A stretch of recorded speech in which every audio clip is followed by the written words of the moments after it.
So we're just about ready to solve our second order differential equation. And in order to do so, we need to solve this system that we just derived a moment ago. And again, the system was derived using the idea of variation of parameters. We were able to solve for the complementary solution, which I'll highlight over here in yellow. Remember, the complementary solution we said was C1y1 plus C2y2. We assume that the particular solution, y sub p, would have the form u1 y1 plus u2 y2, where u1 and u2 were functions of x. This system, we can solve for u1 prime and u2 prime. There's more than one way to do this, by the way. One of the convenient ways to do this is via something called Kramer's rule that you might have seen if you had a class in either linear algebra or maybe matrix algebra. But either way, regardless, it turns out that u1 prime is equal to w1 divided by w, where w1 ends up being negative y2 times f of x divided by w, which is the Wronskian we saw earlier. The Wronskian is the determinant of the 2 by 2 matrix, whose first column is y1 and its derivatives, and column 2 is y2 and its derivatives. And then u2 prime is equal to w2 divided by w, where w2 ends up being y1 f of x, okay, divided by w, which is the Wronskian. And if you wanted to see what w1 and w2 look like, w1 would be the solution side of this matrix augmented with y2 and its derivatives, and then w2 is y1 and its derivatives with 0 and fx. Okay. This procedure, if you had to redistribute and rediscover all of these things by scratch every single time, it would be a lot. My advice would be just to kind of not memorize these formulas. Again, I'm not really a big fan of memorizing. I think it's more important to know the process. But in this case, it's so long-winded that it's helpful just to memorize the formulas for u1 prime and u2 prime. Now, keep in mind, this isn't the final answer yet because you still need to integrate ultimately to get u1 and u2. So we form these expressions, and then we integrate both of them with respect to x, and then that will give us finally the function u1 and u2. And then once we know u1 and u2, we multiply them by y1 and y2, and that gives us our particular solution. Thus, we now have the general solution to our second order differential equation, second order linear differential equation. Y double prime plus p of x y prime plus q of x y equals to f of x is found by first of all finding the homogeneous solution. That's y sub c. That gives us c1 y1 plus c2 y2. Once we know y1 and y2, we can go ahead and find u1 and u2 by using these formulas. We solve for u1, u2. We multiply the u1 times y1, the u2 times y2, and that linear sum gives us y particular, and then the general solution is simply going to be yc plus yp.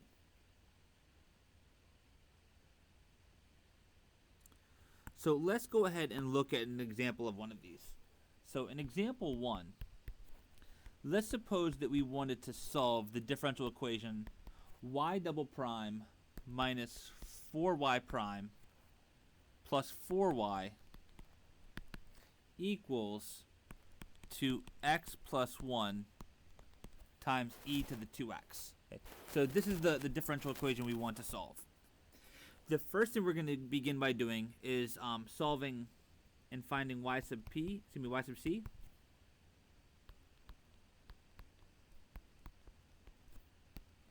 So we're going to solve the homogeneous differential equation first. Y double prime minus 4y prime plus 4y equals to 0. The auxiliary equation for this would be m squared minus 4m plus 4 equals to 0. This factors nicely. It's a perfect square. It factors as m minus 2 times m minus 2. And so we get the one root, m equals to 2, which would be of order 2.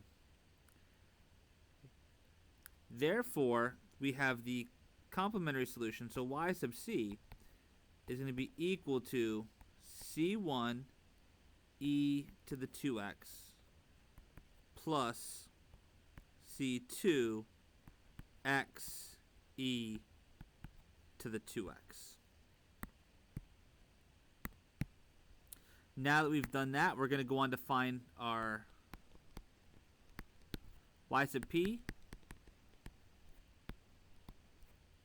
And again, we assume that y sub p is just going to be u1 times y1 plus u2 times y2, where the y1 would be this piece here. If you want to, you can call it y1 equals e to the 2x, and y2 would be equal to x e to the 2x. Let's again go ahead and write out those formulas. So to find u1 prime, okay, remember u1 prime, this is equal to negative y2 times f of x divided by the Wronskian, and u2 prime is equal to y1 times f of x divided by the Wronskian. So let's go ahead and calculate the Wronskian. The Wronskian W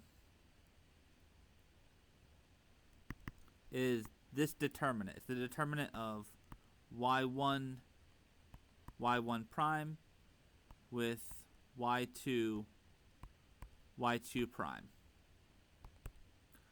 y1, we said that that was e to the 2x. So it's going to be, oops, my apologies. Come back. There we go. This is e to the 2x. And then we need its derivative. So if I come down here, y1 prime, that would be 2e to the 2x. So 2e to the 2x. And then y2, we said was xe to the 2x. And now its derivative, y2 prime, this would be a product rule. It ends up being e to the 2x plus 2x e to the 2x if we do that derivative. So this is going to be e to the x plus 2x e to the 2x. Let's calculate w. So to take the determinant, remember you multiply the diagonals, the major diagonal, and you subtract the minor diagonal multiplied. So it's going to be e to the 2x, that should have been a 2x there, times e to the 2x plus 2x e to the 2x minus the product of the minor diagonal, which would be 2e to the 2x. Actually, I probably should start with the other term first. Doesn't matter. It's going to be the same. But x e to the 2x times 2e to the 2x. So the Wronskian is equal to, if I distribute, we're going to get an e to the 4x plus 2x e to the 4x minus 2x e to the 4x. These two terms here cancel, and so for this problem, the Wronskian ends up being e to the 4x.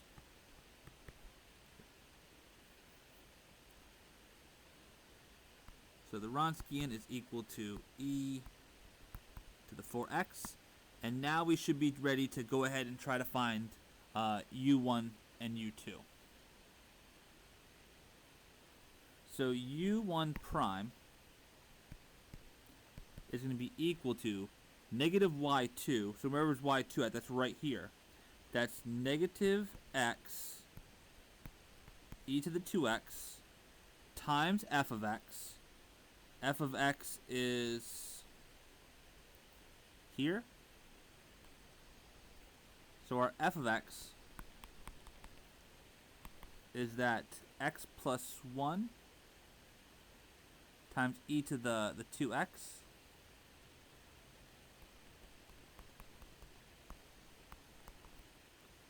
so we get times x plus 1 e to the 2x, and this is going to get divided by e to the 4x.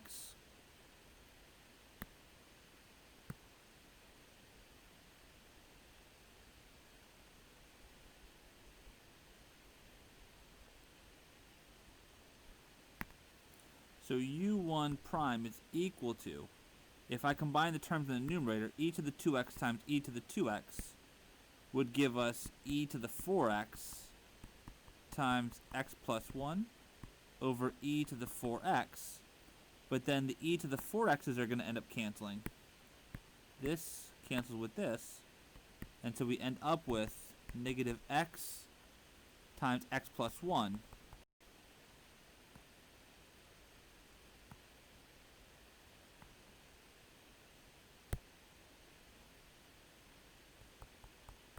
Which is negative x squared minus x.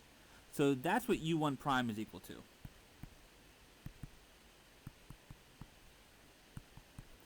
If we integrate both sides with respect to x,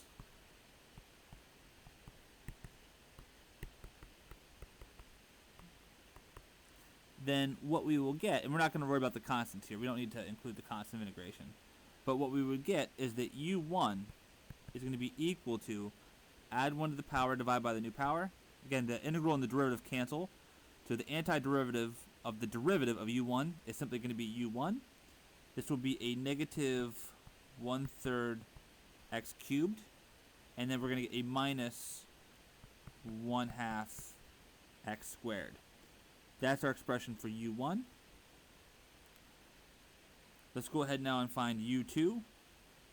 u2 prime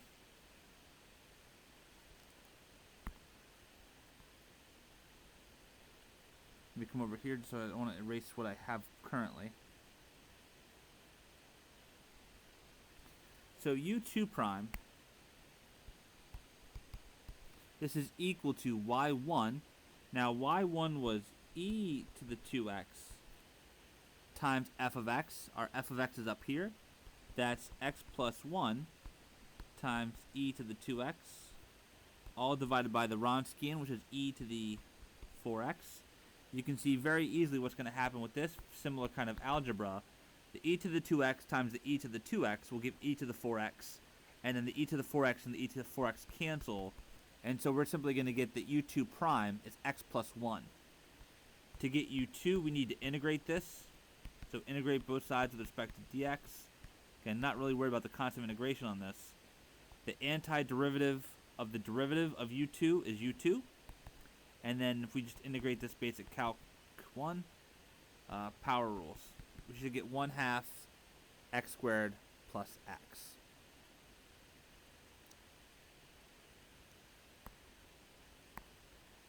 So let's put it all together. So what is the particular solution?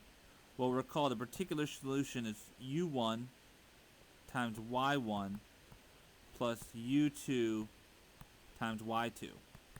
That is u1, we said was negative 1/3 x cubed minus 1/2 x squared times y1, which is right here, that's e to the 2x, plus u2, which we just found, that's 1/2 x squared plus x, and that's going to be times y2, where y2 is an x e to the 2x.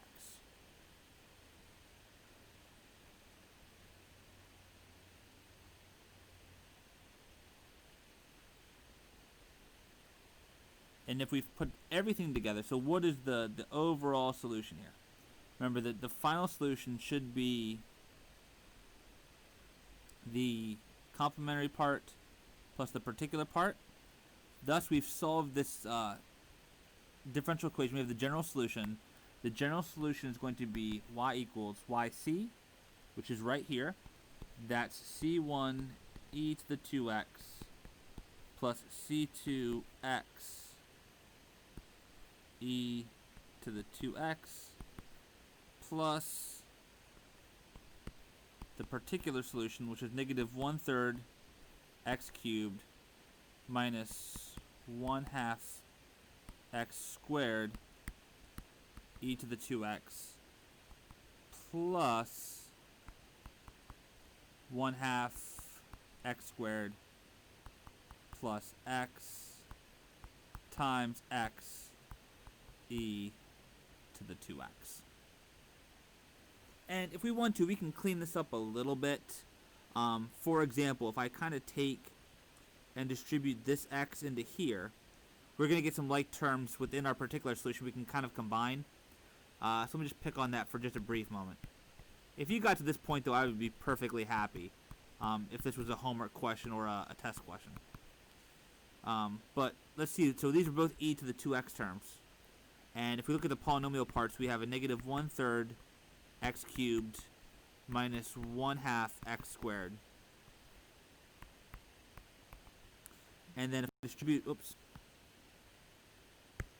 if we distribute this x in, then we would get a plus a 1/2. This will now become x cubed, and then this part would become a 1x squared. Negative 1/3 x cubed plus a positive 1/2 x cubed. If you get common denominators and all that good stuff, that's going to end up being 1/6 x cubed, and a negative 1/2 plus a 1 would end up giving us a positive 1/2 x squared. So you can clean up the general solution a little bit, but there you have it.